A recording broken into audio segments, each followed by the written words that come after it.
চলে আসো বন্ধুরা এই ভূতি মেলাতে সবাই মিলে।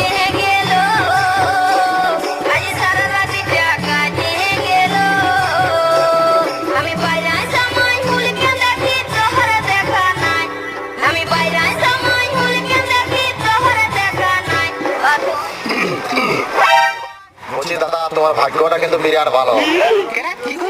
তুমি কেন 1,00,000 টাকার গাড়ি কিনে রাশি আর পরে ঘুরিয়ে বুঝো, আর আমার মা 70 লাখ টাকার গাড়ি কিনেছে কলকাতা থেকে হাওড়া দিল্লি চালিয়ে ঘুরিয়ে বুঝি।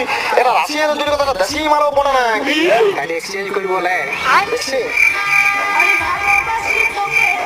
আমি রাজি, লিখে দাও আমার নামে, লিখে দাও রাশি আমার নামে। ঠিক আছে আমিও লিখে দিচ্ছি। আর জীবন ভাইব না ইয়ার দিকে